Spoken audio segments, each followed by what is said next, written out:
జోహార్ comrade Davala Gangaiah, జోహార్ comrade Nelakonda Satyanarayana, జోహార్ comrade Nelakonda Satyanarayana, జోహార్ అమర వీరులకు, జోహార్ అమర వీరులకు, జోహార్ కామ్రేడ్ చాగంటి భాస్కర్ రావు, జోహార్ కామ్రేడ్ బిక్కి రాములు, జోహార్ కామ్రేడ్ బిక్కి రాములు, జోహార్ కామ్రేడ్ పంపి యోగి సుబ్బారెడ్డి. చేస్తా ఉన్నారు. ప్రభుత్వ ప్రకాశం తీసుకెళ్లి జైల్లో పెట్టారంటే పత్రికా స్వేచ్ఛ మీద దాడికి పరాకాష్ట. అదొక పరాకాష్ట.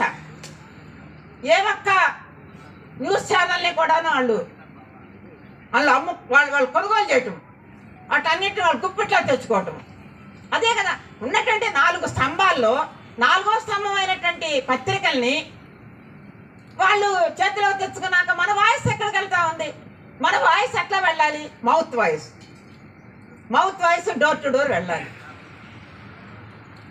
కానీ దీనికి తోడుగా చాలా తెగించి, ప్రాణాలకి తెగించి, ప్రభుత్వాలకి ఏమాత్రం కూడా నైనా భయానా కూడా వణక్కుండా ఆనాడు అప్పుడు వరవరరావు గారు కానివ్వండి, సాయిబాబా గారు కానివ్వండి, చనిపోయినటువంటి స్థాన్ని కానివ్వండి, వీళ్ళందరూ స్థానస్వామి కానివ్వండి, వీళ్ళందరూ మరి గోవింద్ ప్రసాద్ ఇట్లాంటి వాళ్ళు చాలా మంది తెగించి పోరాడారు. కాబట్టి ఇంకా కాస్త భారతదేశంలో ప్రజాస్వామ్యము బతికి బట్టగడుతుందని చెప్పేసి నేను నమ్ముతున్నా ఇంకా.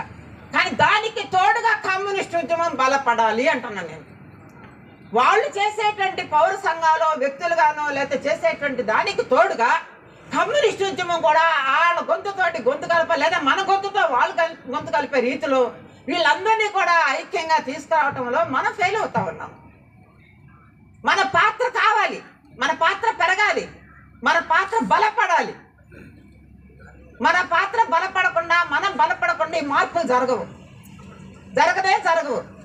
లేదా మేము కమ్యూనిస్టులను అడగదొక్కేస్తాము, ఎక్కడున్నారు కమ్యూనిస్టులు అంటే అదంత తేలిగ్గా పోయేటువంటి ప్రస్తుతానికి అట్లా ఉండొచ్చు కాక, అలా ఉండొచ్చు. కానీ ఆ మబ్బు కనుక వీడితే కనుక ఏ రకంగా ఉంటుందో ఆ రకమైనటువంటి పరిస్థితి డెఫినెట్గా వస్తుంది. ఎందుకంటే ఒక్కొక్క ఇన్సిడెంట్, ఆ చైతన్యము మనకు ఒక్కొక్కసారి ఇన్స్పిరేషన్ వస్తూ ఉంది. ఢిల్లీలో జరిగిన చట్టాల వ్యతిరేక పోరాటం కానివ్వండి, జేఎన్యూలో జరిగినటువంటి విద్యార్థులు చేసేటువంటి పోరాటాలు కానివ్వండి, ఢిల్లీలో చేసినటువంటి సిఏఏ ఎన్ఆర్సీలకు వ్యతిరేకంగా సాగిన ఆ పోరాటాలు కానివ్వండి, ఇట్లాంటి కొన్ని పోరాటాలు చూసినప్పుడు ఈ రోజున మణిపూర్లో, అస్సాం ఇట్లాంటి చోట్ల బీజేపీ పోటీ చేయడానికి కూడా వెళ్ళటం. అస్సాం, మణిపూర్, మిజోరాం ఆ రాష్ట్రాలు పోటీ చేయట్లా, అంత ధైర్యం లేదు వాళ్ళకి.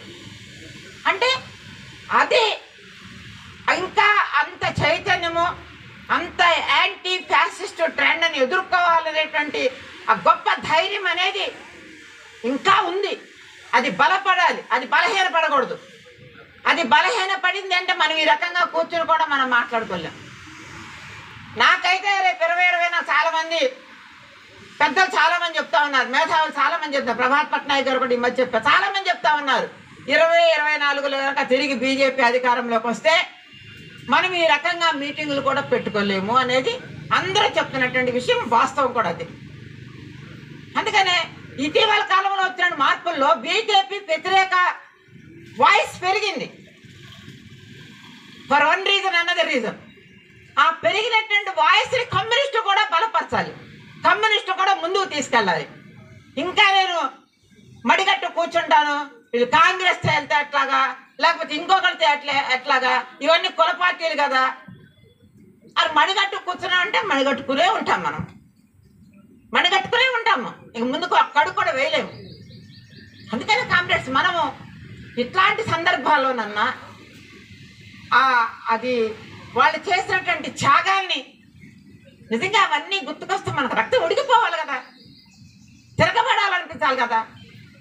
తిరగబడాలనేటువంటి ధోరణి, ఆ స్ఫూర్తి మన గుండెల నిండా నింపుకుని ముందుకు వెళ్ళకపోతే ఇంకా మనము కమ్యూనిస్ట్ పార్టీని జెండాను మోస్తున్న దానికి అర్థమే లేదు, అసలు అర్థమే లేదు. ప్రపంచ కమ్యూనిస్టుల ఏకంగా అనే దానికి అస్సలు మీనింగ్లెస్ అయిపోతారు. కాబట్టి ఇవన్నీ మనము ఖచ్చితంగా ఆలోచించాలి, గతము పరిశీలించాలి, వర్తమానాన్ని మనము విశ్లేషించుకోవాలి. భవిష్యత్తుకి మనము బాటలు వేసుకుంటూ ముందుకు సాగాల్సిన అవసరం ఉంది. ఆ వీరులు చేసినటువంటి త్యాగాలు ఇక్కడ పెట్టుకున్నాం కాబట్టి వీళ్ళ గురించి మాట్లాడుకున్నాం. మొత్తం అనేక చోట్ల అనేక ప్రాంతాల్లో చాలామంది వేలాది మంది రక్త తర్పణతోటి మనం ఈ రోజున ఈ రకంగా నిలబడ్డాము. వాళ్ళందరి త్యాగాలు వృధా కానివ్వకూడదు. వృధా కానివ్వకుండా ఇప్పటికైనా మనము ముందుకెళ్ళే క్రమాన్ని మరింత సక్రమైన మార్గంలో ఎంచుకుని ముందుకు సాగటం అనేది కమ్యూనిస్టుగా మన అందరి మీద ఉన్నటువంటి కర్తవ్యంగా నేను ఎవరినైనా నొప్పించుంటే మన్నించండి. ఈ అవకాశం ఇచ్చినందుకు అందరికీ కూడా ధన్యవాదాలు తెలియజేస్తూ సెలవు.